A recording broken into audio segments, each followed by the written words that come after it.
So what am I going to film with today?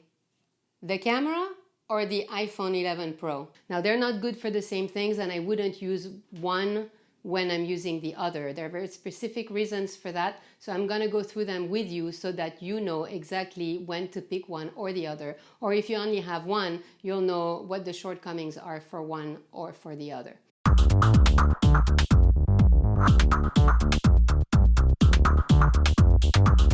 Welcome to Katia's Buzz. If you appreciate the video tutorials, please make sure you subscribe to my channel, press like, and come back again. Today I'm going to talk to you a little bit about my thought process when I'm asked to go film an event, if I'm going to pick up a professional camera, which is right behind me, or if I'm going to opt for my iPhone 11 Pro. One is good for something and the other one is good for something else. And when it comes to quality, I would have never suggested that before, but after I bought the iPhone 11 Pro particularly, the quality of the camera is just unbelievable. That changed everything for me. Camera, iPhone. All right, so if I get called for an event that I know I have to publish as quickly as possible, I'm going to opt to film it and edit it on the iPhone Pro. I'm also going to probably take advantage of the fact that I can open Facebook right then and there and film a live moment and share it for all the people to see the event, and who knows, maybe join at the last minute and get in their car and attend the event. So that's a plus, and you cannot do that with a regular camera. On the other hand, if I'm asked to go film a concert that lasts 4 hours, or a festival that lasts a couple of days, I'm going to interview a lot of people, I'm going to take hours of footage, I'm going to have to do massive editing to put together the video for that particular event. I will never in a million years do it with an iPhone Pro. This is the camera that I've been using for years. It's a Sony. I'll give you all the specs at the bottom of this video. This is important for me to do big events because I have the access to everything. It's professional and it's totally reliable. First of all, there is redundancy on the card, so I can film hours on end. I'm also filming in 4K.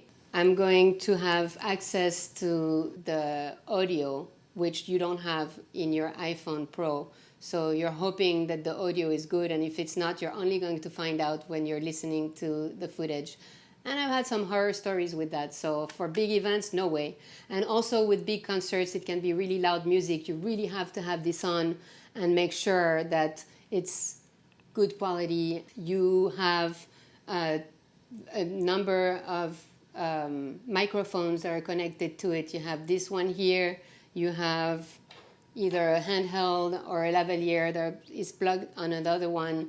You're listening to the person you're interviewing, you're listening to the person singing on the stage, you're aware of everything that's going on, and you won't have surprises. When you bring it to the editing room, you have different layers of audio, so you can choose which one is best, and so you can really manage good quality product at the end. You also decide what focus you want. You have the zoom manual or handheld. You can do a lot of things with it that I wouldn't be comfortable doing with the iPhone. The iPhone is a lot simpler way of filming. The iPhone is really good because it's very smart. It pretty much does everything for you. I'm very impressed because you don't have to do manual anything. You just set it up and it does the exposure on its own and it figures things out, but you have no control over it. When you're filming with your camera, you have to go back to your studio, download the footage into your computer, edit it in Premiere Pro or Final Cut or Avid or whatever it is you're using, and then output the video. When I film with the iPhone Pro, I either do very short videos that I upload immediately on social media, or better yet, I use Adobe Rush, which is an app that does video editing semi-professionally on your phone. I would not recommend using it for very big files because I've had some bugs when it goes to export. It takes a very long time to export a long video, and not only that, sometimes it bugs and doesn't do it at all. So then you have to go to your computer, bring it from Rush into your computer, bring it to Premiere, and then export it that way.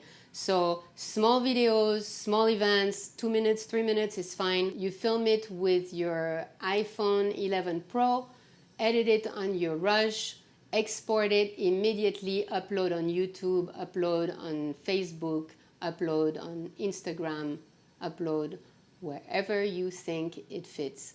And I find that the two are not comparable. It's not the same thing carrying your iPhone and carrying a big camera like this with your tripod and your lighting and your microphones and your bag. When you get somewhere and you're ready to shoot with the camera, the first thing you have to do is set up your white balance. You probably have to set up some lighting if you're either inside in a theater or if you're outside and it's a little dark, or the lighting is not sufficient and you are interviewing someone and you need to see them very well. So you also have to have this. You have to pull out of your bag microphone number 1 and set it up here. I'm going to use a lavalier. Now, if I'm filming an event with a lot of people, chances are I'm probably going to do an handheld, because this is something you put here on someone, and if you're going to interview a ton of people at a really active event, it's probably a lot easier to have a handheld microphone that I usually carry in a pocket right on me, and I pull out as needed. I'm just going to use the second microphone here, put this on, and make sure the audio is correct. You can see the audio here. I'm going to just change the channel's